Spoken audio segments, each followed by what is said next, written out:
इस मैं video upload करेंगे। ठीक है, अब आज के डेट में हम कुछ इंग्लिश की बातें सीखेंगे। इंग्लिश में इंग्लिश ट्रांसलेशन आपको बताएंगे हम। तो कैसे ट्रांसलेट करें हिंदी सेंटेंस को इंग्लिश में, कैसे ट्रांसलेट करें मीन्स आपको ग्रामर बताऊंगा। हिंदी ट्रांसलेशन है और उसको इंग्लिश में कैसे ट्रांसलेट करें। जैसे सपोज आपका हिंदी है कि वह जाता है, वे स्कूल जा चुके हैं, वे स्कूल जा रहे हैं, या वे सब लोग, हम सब लोग तब पढ़ेंगे।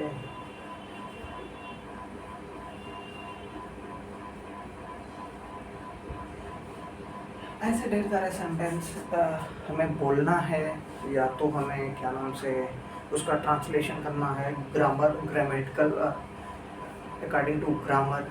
तो हम कैसे ट्रांसलेट करेंगे, करेक्ट सेंटेंस कैसे हम बनाएंगे। वह जाता है, वे स्कूल जा रहे हैं, हम सब किताब पढ़ेंगे, या डॉक्टर के आने से पहले मरीज मर चुका था, या ट्रेन स्टेशन पे पहुंचने से पहले रेलगाड़ी जा चुकी थी। कुछ इस तरीके के सेंटेंस कैसे हम बहुत आसानी से बना लेंगे, हम सीखेंगे इसमें। ठीक है, तो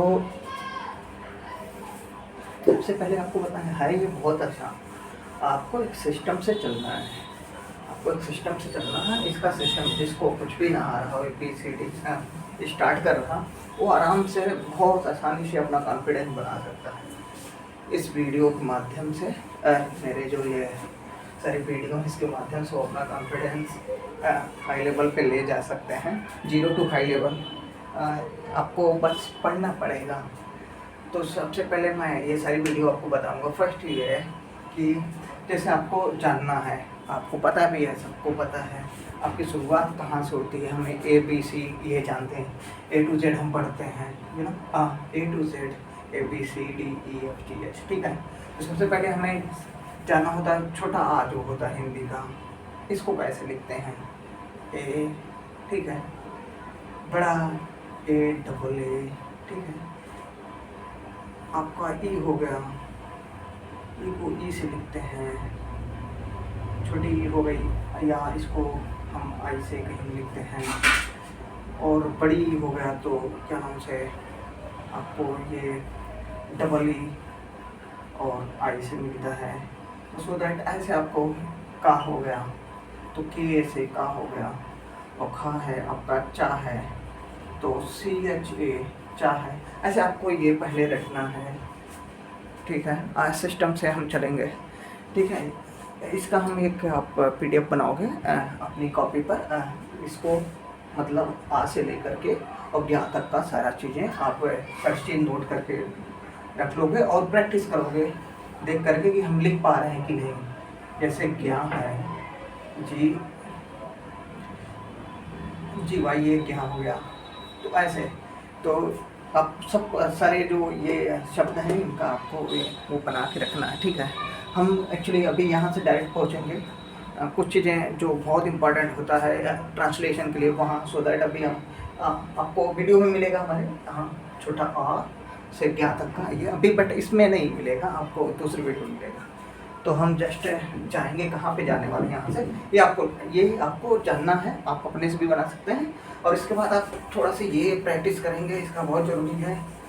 कौन सा प्रैक्टिस क्या करना है। प्रैक्टिस में आपको जैसे आपको कमल लिखना है, कमल लिखना है तो के या ए। ठीक है, जौनपुर लिखना है, जौनपुर लिखना है तो आपको JUNPUR।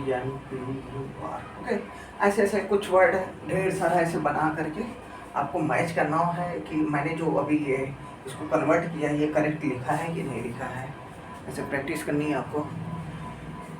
तो आजमगढ़ लिखना है। कुछ सेंटेंस ऐसे होते हैं कि जो है हमें उसको सीखना ही सीखना है। जैसे आजमगढ़ में AZAGARH, ये आपका मेरठ हो गया, तो मेरठ की स्पेलिंग में AAMERUT आता है। तो कुछ सेंटेंस ऐसे हैं जो हम अभी ए से ये सीख रहे हैं, थोड़ा सा डिफर होता है। तो लगता है कि यार हमने तो ये पढ़ा, बट इसमें तो ऐसे स्पेलिंग लिखा है। तो प्रैक्टिस के थ्रू आपको आ जाएगा बहुत आसानी से, और आपको आसान लगेगा, आपको कॉन्फिडेंस आपका बढ़ेगा, आपको स्टेप रहेंगे पूरी तरीके से। और एक सिस्टम से चलना, फर्स्ट थिंग्स ये है आपको कि आपको छोटा से ज्ञा तक की जो इंग्लिश में जो उसके शब्द हैं कैसे याद करना है। सेकंड थिंग उसका प्रैक्टिस करना है। थर्ड आपको कहाँ पहुँचना है? थर्ड आपको पहुँचना है parts of speech, parts of speech, ठीक है। About two parts of speech आपको जानना है, ओके। भाषा के भेद जो हिंदी में बोलते हैं, जिसमें आपको नाउन, प्रोनाउन, ये noun, pronoun, verb, adverb,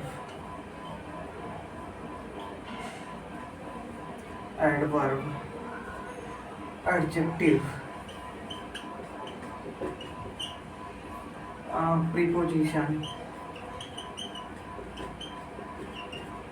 conjunction और आपका इंटरजेक्शन। ये अबाउट टू इसको जानना है कि ये होते क्या है, इसकी डेफिनेशन क्या है, और कैसे हम पहचानेंगे कि ये नाउन है, ये वर्ब है, ये प्रोनाउन है, ये एडवर्ब है, ये एडजेक्टिव है, प्रीपोजिशन, कंजंक्शन, इंटरजेक्शन। ये जानना हम बताएंगे इनको विस्तार से। बट अभी हम जाने वाले हैं सीधे कहाँ पे, यहाँ से सीधे चलते हैं। इसके बाद ये थर्ड में फर्स्ट ने आपको बताया हमने कि आपको ये छोटा हो गया तो ए से बनता है, ठीक है, बड़ा है आपको डबल ए से बनता है। यहाँ पे पहुँचना, सेकंड पार्ट आप स्पीच पे जाना, थर्ड आपको अपने से आप ग्रामर में देखते चलिएगा, वीडियो में भी मिलेगा। तीसरा जो है आप जाएंगे कहाँ पे, ये चीज़ें सीखना है क्या, पर्सन, नंबर, जेंडर, केस, ये 4 चीज़ इसमें थर्ड पॉइंट में आपको पर्सन, नंबर, जेंडर, केस ये जानना है। पर्सन क्या है, जैसे प्लूरल नंबर, हाँ, singular number, plural number, number क्या है, फर्स्ट नंबर क्या है, जेंडर क्या है, केस क्या है, नंबर क्या है, एक वचन बहुवचन होता है, हाँ ठीक है, हाँ ये है। और person, first person, second person, third person, number है singular number and plural number, gender है आपका जैसे masculine gender, feminine gender, common gender, neutral gender, case पे जाना। हम केस आपको यहाँ पे भी बताएंगे, case, about to case actually मैं यहाँ पे आज डिस्कस करने वाला हूँ, जो कि बहुत इंपॉर्टेंट होता है ट्रांसलेशन के दृष्टिकोण से। आपको ये बहुत इंपॉर्टेंट पार्ट है केस, जिसकी हिंदी होती है कारक। कारक, हम कारक के बारे में जानेंगे। तो I am just going to discuss about to case. What is the case? हम केस पे पहुंचेंगे सीधे। आपको नंबर, पर्सन, जेंडर ये क्लियर करना, वीडियो में भी आगे आपको मिलेगा। हम सीधे केस पे चलते हैं। केस ये है कारक। क्या है? कारक। इसको हमें याद करना, ट्रांसलेशन में इसका बहुत ही रोल है, बहुत इम्पोर्टेंट रोल है, बहुत इम्पोर्टेंट रोल है इसका। आपको याद करना ही है, अदरवाइज आपका ट्रांसलेशन गलत होगा। तो एक्चुअली इस फॉर्मेट में रहता है, आपको जानना है कि कोई कैसे यहाँ से हम ये थोड़ा सा बनाते हैं तो पीजी जाएगा। ये 3 टाइप के होते हैं केस। तो फर्स्ट क्या होता है? Subjective case. फर्स्ट है आपका subjective case, subjective case. Second है आपका ऑब्जेक्टिव केस, और थर्ड है आपका पॉजिटिव केस। क्या है? Positive case. सब्जेक्टिव केस और आपका objective case and positive case, ये जानना है। सब्जेक्टिव केस मीन्स दैट कर्ता कारक, हिंदी में कर्ता कारक, ओके, कारक है ना, ये कर्ता कारक, कर्ता subject, subjective. Objective case means कर्म कारक, इसको बोलते हैं कर्म कारक। और ये जो पॉजिटिव केस होता है, ये ट्रांसलेशन में ये दोनों तो साथ है, यूज में है, इनका बहुत रोल दोनों का है। पॉजिटिव केस यहाँ पे मिस्टेक बहुत ज़्यादा होता है ट्रांसलेशन में, तो सो दैट हम इसको जानते हैं। ये जो ट्रांसलेशन में जहाँ अपना वर्ड आता है, अपना, अपने के अर्थ में प्रयुक्त होने वाले शब्द, ये है पॉजिटिव केस। अपने के अर्थ में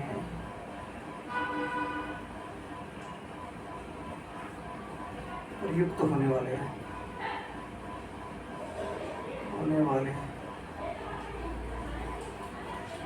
शब्द, ठीक है। यह है पॉजिटिव केस, अपने के अर्थ में प्रयुक्त होने वाले शब्द, यह है पॉजिटिव केस। यहाँ हमें जानना है, ये ट्रांसलेशन में बहुत आसानी से हम समझ लेते हैं, ठीक है। तो we just going fast going to how to discuss how to learn case, ठीक है। Subjective case, subjective case first things ये है, जैसे ही हो गया सब्जेक्टिव केस, जहाँ भी ही लिखा है ये सब्जेक्टिव केस में होता है। और इसकी जगह पे, ही की जगह पे जैसे हम रिप्लेस करेंगे सब्जेक्टिव केस को ऑब्जेक्टिव केस में, तो यहाँ पे हम हिम लिख देंगे। और यहाँ पॉजिटिव केस जो होता है, यहाँ पे हम हिज लिख देंगे। ऐसे सेम यह CHE है, सी है, सी को हम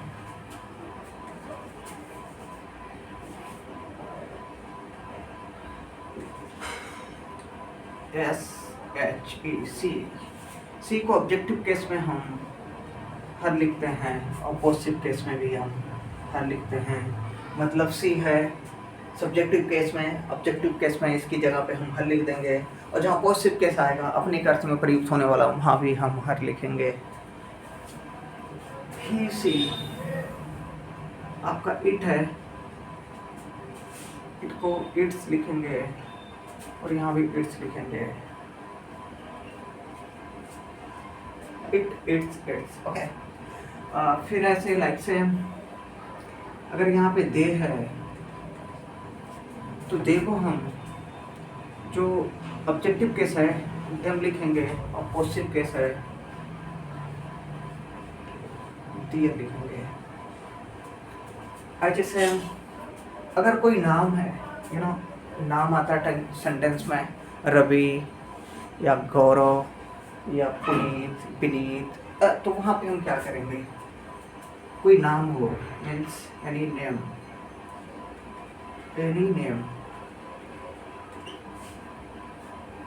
और नेम जो है ये अगर आपका मैस्कुलिन जेंडर है, in the case of masculine gender,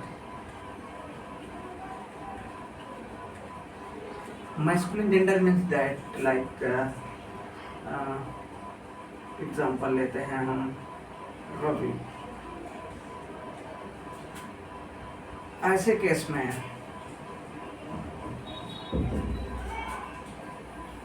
में यहाँ पे जो ऑब्जेक्टिव केस है हम लिखेंगे,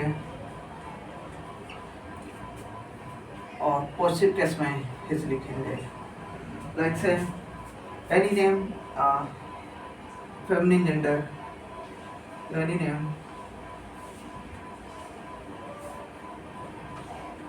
नेम, अगर फेमिनिन जेंडर है,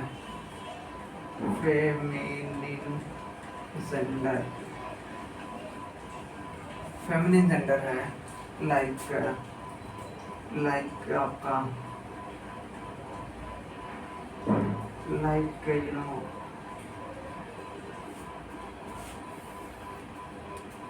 कोई नाम लेते हैं हम, चलो सीता लेते हैं, सीता लिखा है मान लो सपोज,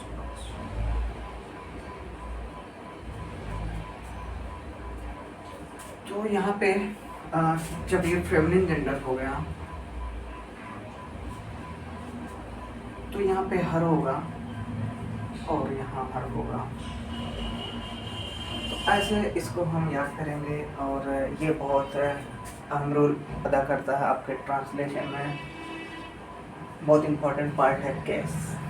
सो दैट अभी ये हमने केस आपको बताया। नेक्स्ट वीडियो में आपको हम बताएंगे person number and gender. Person number and gender, okay.